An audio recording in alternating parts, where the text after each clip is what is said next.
ಹಾಗೆ ಒಂದು ಸತ್ಯನಿಷ್ಠ ವರದಿ ಮಾಡ್ತಾ ಇದ್ರು. ಇದರಿಂದ ಇವರಿಗೆ ತೊಂದರೆ ಆಗ್ತಾ ಇತ್ತು. ಇವರು ಖರೀದಿ ಮಾಡಿದಂಥ ಸ್ಯಾಟಲೈಟ್ ಚಾನಲ್ಗಳು ಇವರಿಗೆ ಹೇಗೆ ಬೇಕು ಹಾಗೆ ವರದಿ ಮಾಡ್ತಾ ಇರ್ತಾರೆ. ಅವರನ್ನು ಹೇಗೆ ಬೇಕಾದರೂ ಬಳಸಿಕೊಳ್ಬೋದು. ಆದರೆ ನಮ್ಮ ಯೂಟ್ಯೂಬರ್ಗಳು ಯಾವುದೇ ಆಶೆ ಆಮಿಷಗಳಿಗೆ ಬಲಿಯಾಗದವರು. ಹಾಗಾಗಿ ಅವರು ಸತ್ಯನಿಷ್ಠ ವರದಿ ಮಾಡ್ತಾ ಇದ್ದಾರೆ ಅನ್ನುವ ಒಂದು ಸಂಕಟ ತಡೆಯಲಿಕ್ಕೆ ಆಗದೆ ಡಿ ಗ್ಯಾಂಗಿನ ರೌಡಿಗಳು ನಿನ್ನೆ ಹಲ್ಲೆ ನಡೆಸಿದ್ದಾರೆ. ಇದು ಯಾವುದೇ ರೀತಿಯಲ್ಲಿ ಆಕಸ್ಮಿಕ ಘಟನೆ ಅಲ್ಲ. ಇದೊಂದು ಪೂರ್ವ ನಿಯೋಜಿತ ಕೃತ್ಯ ಮತ್ತು ಸಾಕಷ್ಟು ಪೂರ್ವ ತಯಾರಿ ಮಾಡಿದಂಥ ಷಡ್ಯಂತ್ರ. SIT ತನಿಖೆಯನ್ನು ದಾರಿ ತಪ್ಪಿಸಬೇಕು. ಇಲ್ಲಿ ಏನು ಅವಶೇಷಗಳು, ಮಾನವ ದೇಹದ ಅವಶೇಷಗಳು ಹೊರಗೆ ಬರ್ತಾ ಇದೆ, ಸಮಾಜಕ್ಕೆ ಸತ್ಯ ಗೊತ್ತಾಗ್ತದೆ ಅಂತ ಹೇಳುವಾಗ ಸಮಾಜದ ಒಂದು ಮೈಂಡನ್ನು ಡೈವರ್ಟ್ ಮಾಡಬೇಕು ಅನ್ನುವಂಥ ಕಾರಣಕ್ಕೆ ಮಾಡಿದಂಥ ಒಂದು ಕುತಂತ್ರ. ಇದಕ್ಕೆ ಸಾಕ್ಷಿ ಒಬ್ಬ ನಕಲಿ ಪತ್ರಕರ್ತ, ಪೇಮೆಂಟ್ ಹೋರಾಟಗಾರ ವಸಂತ್ ಗಿಳಿಯಾರ್ ಅನ್ನುವನ ಪೋಸ್ಟ್ ಒಂದು ದಿನ ಮೊದಲು ಏನು ಹಾಕಿದ್ದಾನೆ. ಅದು ಪೋಸ್ಟ್ ಸಮಾಜದಲ್ಲಿ ಶಾಂತಿ ಸ್ಥಾಪನೆಗೋಸ್ಕರ ಕ್ರಾಂತಿ ಅವಶ್ಯಕತೆ ಬೀಳ್ತದೆ ಅಂತ.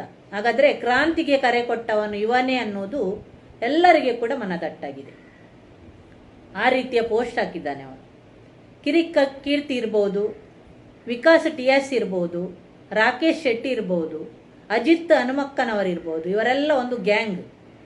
ಇವರು ಎಲ್ಲ ಕೂತ್ಕೊಂಡು ಯೋಜನೆ ಮಾಡಿದಂಥ ಒಂದು ಷಡ್ಯಂತ್ರ ಇದು ನಿನ್ನೆ ನಡೆದಂಥ ಒಂದು ಹಲ್ಲೆ. ಇದಕ್ಕೆ ಯಾವುದೇ ರೀತಿಯ ಬೇರೆ ಸಾಕ್ಷಿ ಬೇಕಾಗಿಲ್ಲ. ಅವರ ಪೋಸ್ಟ್ಗಳೇ ಸಾಕ್ಷಿ ಮತ್ತು ನಿನ್ನೆ ಅವನು ವರದಿ ಮಾಡಿದ್ದಾನೆ ಅಜಿತ್, ಅದು ಸಾಕ್ಷಿ. ಯಾಕೆಂತ ಹೇಳಿದರೆ ಇಲ್ಲಿ ನಡೆದ ಘಟನೆಯೇ ಬೇರೆ. ಇಲ್ಲಿ ಯೂಟ್ಯೂಬರ್ಗಳ ಮೇಲೆ ಹಲ್ಲೆ ಆದದ್ದು ಡಿ ಗ್ಯಾಂಗ್ ರೌಡಿಗಳಿಂದ. ಆದರೆ ಅವನು ಅಲ್ಲಿ ಜನರ ದಿಕ್ಕು ತಪ್ಪಿಸಲಿಕ್ಕೆ ಸುವರ್ಣ ನ್ಯೂಸ್ನ ವರದಿಗಾರರ ಮೇಲೆ ತಿಮರೋಡಿ ಬಳಗದಿಂದ ಹಲ್ಲೆ ಅಂತ ಅಲ್ಲಿ ಪ್ರಸಾರ ಮಾಡ್ತಾ ಇದ್ದಾನೆ. ಅವನದ್ದೇ ವರದಿಗಾರರು ಒಪ್ಪಿಕೊಂಡಿದ್ದಾರೆ, ನಮ್ಮ ಮೇಲೆ ಯಾವುದೇ ಹಲ್ಲೆ ಆಗಿಲ್ಲ, ನಾವು ಸೇಫ್ ಆಗಿದ್ದೇವೆ, ನಮಗೆ ಯಾರು ಹಲ್ಲೆ ಮಾಡಿಲ್ಲ ಅಂತ. ಯಾಕೆಂದರೆ ಅಲ್ಲಿ ಅವರು ಏನಾಗಿದೆ ಅಂತ ವರದಿ ಮಾಡಲಿಕ್ಕೆ ಬಂದಾಗ ಇಲ್ಲಿ ವರದಿ ಏನು ಬೈಟ್ ಕೊಡುವ ಸ್ಥಿತಿಯಲ್ಲಿ ಯಾರು ನಾಯಕರು ಇರಲಿಲ್ಲ. ಆಗ ಸ್ವಲ್ಪ ಅಲ್ಲಿ ಮಾತಿನ ಚಕಮಕಿ ಆಗಿದೆ ಅಷ್ಟೇ. ಆದರೆ ಅದನ್ನು ಪೂರ್ತಿ ತಿರುಚಿ ಒಂದು ಹಾಕಿದ್ದಾನೆ ಅಂತ ಹೇಳಿದರೆ ಅವನಿಗೆ ಎಷ್ಟು ಹಣ ಹೋಗಿರ್ಬೋದು ಅಂತ ನೀವೆಲ್ಲ ಒಂದು ಯೋಚನೆ ಮಾಡಬೇಕು. ಈ ಅಜಿತ್ ಅನ್ನುವಂಥ ಒಬ್ಬ ಮಾರಾಟವಾದ ಪತ್ರಕರ್ತ ಭಯೋತ್ಪಾದಕರಿಗಿಂತ ಕೂಡ, ಅದು ಒಂದು ಮಾತಿದೆ ನೋಡಿ, ಮಾರಾಟವಾದ ಪತ್ರಕರ್ತರು ಸಾವಿರಾರು ಭಯೋತ್ಪಾದಕರಿಗೆ ಸಮ ಅಂತ. ಅದು ಇವನಿಗೆ ಸರಿಯಾಗಿ ಸೂಟ್ ಆಗ್ತದೆ. ಅಂಥ ಒಬ್ಬ ವ್ಯಕ್ತಿತ್ವ ಇರುವಂಥ ವ್ಯಕ್ತಿ. ಎಲ್ಲ ಪೂರ್ವ ನಿಯೋಜಿತ ಕೃತ್ಯ. ಈ ಘಟನೆ ಆದಮೇಲೆ ರಜತ್ ಬಿಗ್ ಬಾಸ್ ರಜತ್ ಬಂದು ಹೋದ್ಮೇಲೆ ಈ ಘಟನೆ ಎಲ್ಲ ಏನಾಗಿದೆ, ಆಮೇಲೆ ಶಾರದಾ ಭಟ್ ಅನ್ನುವಂಥ ಒಂದು ಮಹಿಳೆ ಒಂದು ಪೋಸ್ಟ್ ಹಾಕ್ತಾರೆ. ಅವರ ರಜತ್ನ ಹೆಂಡತಿಯನ್ನು ಕೂಡ ಆ ಪೋಸ್ಟಲ್ಲಿ ಮೆನ್ಷನ್ ಮಾಡ್ತಾರೆ, ಅಕ್ಷತಾ ಅಂತ. ನಿಮ್ಮ ಗಂಡನನ್ನು ಬೇಗ ಕರೆಸಿಕೊಳ್ಳಿ, ನಿಮಗೆ ಗಂಡ ಬೇಕಾದರೆ ಅವರನ್ನು ಬೇಗ ಕರೆಸಿಕೊಳ್ಳಿ, ಯಾಕೆಂದರೆ ಇದು ಮಂಡ್ಯ ಅಲ್ಲ, ಇದು ಕರಾವಳಿ ಅಂತ. ಇದು ಕರಾವಳಿಯ ಹೆಸರು ಹೇಳುವ ಯೋಗ್ಯತೆ ಕೂಡ ಇಲ್ಲ ಇವರಿಗೆ. ಯಾಕೆಂದರೆ ಕರಾವಳಿಯಲ್ಲಿ ಇರುವುದು ಎಲ್ಲರೂ ಕೂಡ ರೌಡಿಗಳಲ್ಲ. ನೀವು ಹಾಕಬೇಕಿತ್ತು ಅದರಲ್ಲಿ, ಇದು ಕರಾವಳಿ ಅಂತಲ್ಲ, ಇದು ಮಂಡ್ಯ ಅಲ್ಲ, ಇದು ಧರ್ಮಸ್ಥಳ, ಇಲ್ಲಿ ರೌಡಿಗಳಿದ್ದಾರೆ ಅಂತ ಹಾಕಬೇಕಿತ್ತು. ಆ ಪೋಸ್ಟಿಗೆ ಯಾವಾಗ ಕಾನೂನು ಕ್ರಮ ಆಗ್ತದೆ, ಯಾವಾಗ ಅವರನ್ನು ಅರೆಸ್ಟ್ ಮಾಡ್ತೀರಿ?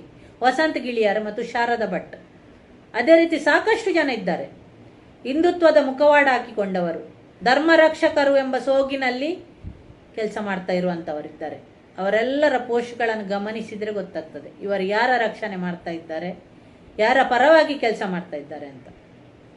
ನಾವು ಕಳೆದ 3 ವರ್ಷಗಳಿಂದ ನೋಡ್ತಾ ಇದ್ದೇವೆ. ಸಂತೋಷ್ ರಾವ್ ನಿರಪರಾಧಿಯಾಗಿ ಹೊರಗೆ ಬಂದ ಮೇಲೆ ನೋಡ್ತಾ ಇದ್ದೇವೆ, ಧರ್ಮದ ವ್ಯಾಖ್ಯಾನವೇ ಬದಲಾಗಿದೆ, ಧರ್ಮದ ಅರ್ಥವನ್ನೇ ಬದಲು ಮಾಡಿದ್ದಾರೆ ಸೋ ಕಾಲ್ಡ್ ಧರ್ಮ ರಕ್ಷಕರು. ನಾವು ತಿಳ್ಕೊಂಡದ್ದು ಧರ್ಮ ಅಂದರೆ ಅನಾಚಾರದ ವಿರುದ್ಧ ಮಾತಾಡೋದು, ಕೊಲೆ ಅತ್ಯಾಚಾರದ ವಿರುದ್ಧ ಮಾತಾಡೋದು, ಭೂಕಬಳಿಕೆ ವಿರುದ್ಧ ಮಾತಾಡೋದು, ಅನ್ಯಾಯ ಅಧರ್ಮದ ಬಗ್ಗೆ ಮಾತಾಡೋದು, ಸಮಾಜದಲ್ಲಿ ಶೋಷಣೆಗೊಳಗಾದವರ ಪರವಾಗಿ ಮಾತಾಡೋದು, ದೌರ್ಜನ್ಯಕ್ಕೆ ಒಳಗಾದವರ ಪರವಾಗಿ ಮಾತಾಡೋದು, ತುಳಿತಕ್ಕೆ ಒಳಗಾದವರ ಪರವಾಗಿ ಮಾತಾಡುವುದು ಧರ್ಮ ಅಂತ ನಾವು ತಿಳ್ಕೊಂಡಿದ್ದೆವು. ಅದು ನಮ್ಮ ಧರ್ಮದ ವ್ಯಾಖ್ಯಾನ ಆಗಿತ್ತು. ಆದರೆ ಯಾವಾಗ ಸೌಜನ್ಯ ಕೇಸ್ ಇದು ಮತ್ತೊಮ್ಮೆ ಇಲ್ಲಿ ಬೆಳಕಿಗೆ, ಅಂದರೆ ಏನು ಹೋರಾಟ ಪ್ರಾರಂಭ ಆಯಿತು, ಆಮೇಲೆ ಕೆಲವರು ಧರ್ಮ ರಕ್ಷಕರು ಅಂತ ಹೇಳ್ಕೊಳ್ಳುವವರ ಧರ್ಮದ ವ್ಯಾಖ್ಯಾನವೇ ಬದಲಾಗಿದೆ. ಅವರ ಲೆಕ್ಕದಲ್ಲಿ ಧರ್ಮ ಎಂದರೆ ಅನಾಚಾರ, ಅತ್ಯಾಚಾರ, ಕೊಲೆ ಮಾಡಿದವರನ್ನು ರಕ್ಷಣೆ ಮಾಡುವುದು ಧರ್ಮ.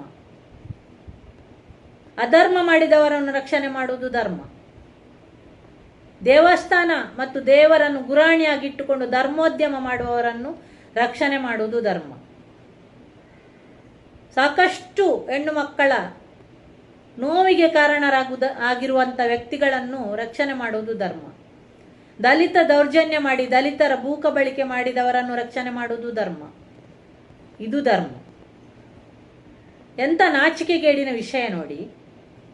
ಅವರು ಅದಕ್ಕೆ ಕೊಡುವಂಥ ಹೆಸರು ಏನು ಗೊತ್ತಾ? ಧರ್ಮ ರಕ್ಷಣೆ. ನಾಚಿಕೆ ಆಗಬೇಕಲ್ವಾ? ಇದು ನಾಚಿಕೆ ಪಡುವಂಥ ವಿಷಯ ಅಲ್ವಾ? ಇದು ಧರ್ಮ ರಕ್ಷಣೆಯಾ? ದೇವಸ್ಥಾನ ಅಂದರೆ, ಧರ್ಮ ಅಂದರೆ ಏನು ಅಂತ ಗೊತ್ತಿಲ್ಲದ ವ್ಯಕ್ತಿಗಳು ಇವರು. ದೇವಸ್ಥಾನ ನಮ್ಮದು.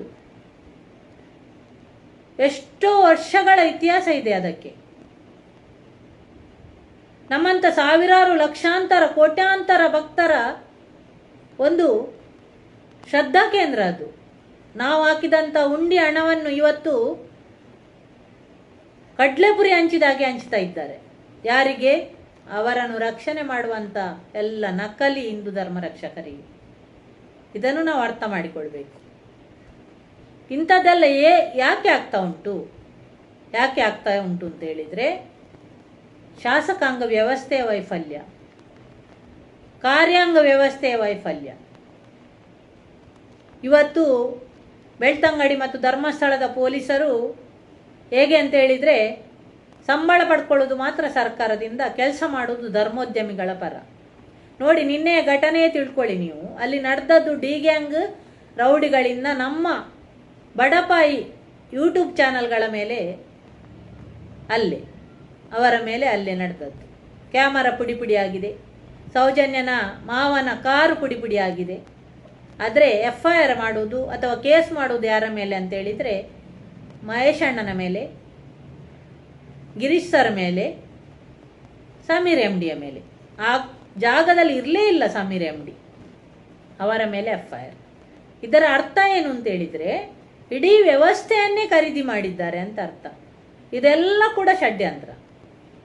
ಇಲ್ಲಿ ತನಿಖೆ ಆಗಬಾರ್ದು, ತಪ್ಪು ಮಾಡಿದವರು ಸಿಕ್ಕಿ ಬೀಳಬಾರ್ದು, ಅತ್ಯಾಚಾರ ಅನಾಚಾರ ಮಾಡಿದವರು ಸೇಫ್ ಆಗಬೇಕು, ಅವರನ್ನು ರಕ್ಷಣೆ ಮಾಡಬೇಕು, ಆ ಮೂಲಕ ತಮ್ಮ ಬೊಕ್ಕಸವನ್ನು ತುಂಬಿಸಿಕೊಳ್ಬೇಕು, ಅಲ್ಲಿರುವಂಥ ಹಣವನ್ನು ನಾವು ಪಡ್ಕೊಳ್ಬೇಕು ಅನ್ನುವಂಥದ್ದು ಉದ್ದೇಶ. ಯಾರೆಲ್ಲ ಅವರ ಪರವಾಗಿ ಮಾತಾಡ್ತಾರೆ ಅವರೆಲ್ಲರ ಉದ್ದೇಶ ಅದೇ, ಹಣ ಮಾಡುವ ಉದ್ದೇಶ. ಇದು ಯಾವ ರೀತಿಯ ವ್ಯವಸ್ಥೆಯೊಳಗೆ ನಾವು ಬದುಕ್ತಾ ಇದ್ದೇವೆ ಅಂತ ನಾವು ಎಲ್ಲರೂ ಕೂಡ ಒಮ್ಮೆ ಚಿಂತೆ ಮಾಡಬೇಕು. ಯಾವತ್ತೂ ಕೂಡ ಇಂಥದ್ದು ನಡೆಯಬಾರ್ದು, ಅಧರ್ಮ ಮೆರೆಯಬಾರ್ದು. ಯಾರೆಲ್ಲ ನಿಜವಾದ ಧರ್ಮ ರಕ್ಷಕರಿದ್ದಾರೆ ಅವರೆಲ್ಲರೂ ಕೂಡ ಸೌಜನ್ಯ ಪರ ಇದ್ದಾರೆ. ಏನೆಲ್ಲ ಇಲ್ಲಿ ನಡೀತಾ ಇದೆ ಅದರ ವಿಚಾರವನ್ನು ಸಂಪೂರ್ಣವಾಗಿ ತಿಳ್ಕೊಂಡು ಮಾತಾಡ್ತಾ ಇದ್ದಾರೆ. ಹಾಗಾಗಿ ನಾವೆಲ್ಲರೂ ಕೂಡ ನಿಜವಾದ ಧರ್ಮ ರಕ್ಷಕರಾಗಬೇಕು, ಸೌಜನ್ಯನ ನ್ಯಾಯದ ಪರ ನಿಲ್ಲಬೇಕು. ವೇದವಲ್ಲಿ, ಪದ್ಮಲತಾ, ಅನನ್ಯ ಭಟ್, ನಾರಾಯಣ ಮಾವುತ, ಯಮುನಾ ಇವೆಲ್ಲ ಹಿಂದೂಗಳ ಕೊಲೆಗೆ ನ್ಯಾಯ ಸಿಗಬೇಕು. ಅದಕ್ಕಾಗಿ ನಾವೆಲ್ಲ ಒಗ್ಗಟ್ಟಾಗಬೇಕು. ಮುಂದಿನ ದಿನಗಳಲ್ಲಿ ನಮಗೆ ತುಂಬ ಚಾಲೆಂಜ್ ಬರ್ತದೆ. ಈ ಎಲ್ಲ ಚಾಲೆಂಜನ್ನು ನಾವು ಸ್ವೀಕಾರ ಮಾಡಬೇಕು. ಧರ್ಮ ರಕ್ಷಣೆಗೋಸ್ಕರ ನಾವು ಎಂಥ ತ್ಯಾಗಕ್ಕೂ ಬಲಿದಾನಕ್ಕೂ ನಾವು ತಯಾರಾಗಬೇಕು ಅಂತ ನಾನು ಹೇಳ್ತಾ, ಮುಂದಿನ ದಿನಗಳು ನಮಗೆ ಖಂಡಿತವಾಗಿಯೂ ಒಳ್ಳೆಯ ದಿನಗಳು ಆಗಲಿ.